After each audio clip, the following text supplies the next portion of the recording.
Terbuka kayak saya, HP saya semua bisa orang buka. Iya. Anak buah saya bisa buka. Iya. Istri saya bisa buka. Everybody can access that. Same. Sama. Yes. Oh. Mas Nadiem itu Ada sampai orang kayak saya.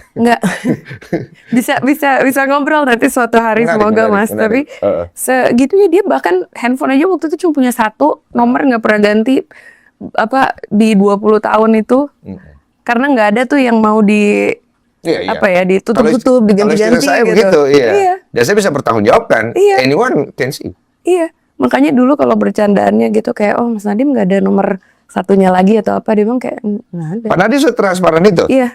Wow. Bener Mas. Maaf ya, saya bukan meragukan dia, saya nggak kenal gitu. Makanya tadi saya bilang kayak mungkin kadang-kadang orang melihat suatu sosok nama itu tidak sama seperti yang kita kenal sebagai pribadi. Iya kan, nggak tahu kan. Iya. Yang kita Dan tahu kan cuma berita. Itulah sebabnya kalau dibilang kayak banyak lah gitu kekurangan Nadiem juga, dan dia banyak refleksi gitu di saat ini bagaimana dia bersama orang-orang mungkin kadang kurang kurang cocok. Iya, agak mungkin kurang Nggak waktu nyambung, untuk silaturahmi gitu-gitu. Itu semua memang betul gitu. Ya. Tapi niat baik itu bisa dipertanggungjawabkan.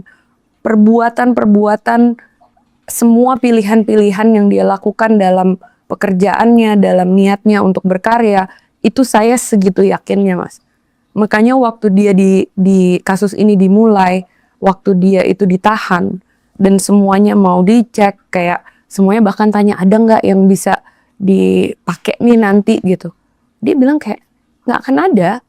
Saya inilah saya gitu. Kalau ditanya nanti mungkin nggak ketemu rekaman pernah ada sesuatu yang gitu. dikhawatirkan. Iya, gitu. dan itu dia bilang kayak silakan aja, nggak ada momen Seyakin itu ya. Seyakin itu Mas Dave. Dan memang di pengadilan berjalannya juga kayak begitu. Betul. Dan itu benar-benar saya bersyukur sekali. Karena saya pun ingat waktu kita berhenti gitu ya dalam masa jabatan.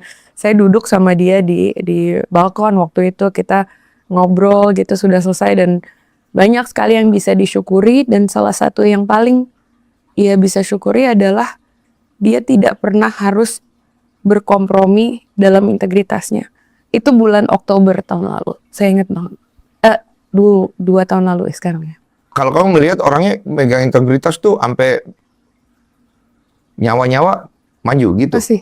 Kayak begitu. Pasti. Oh, oke. Ini belajar mengenal ini jadinya. Soalnya nggak kenal sama beliau.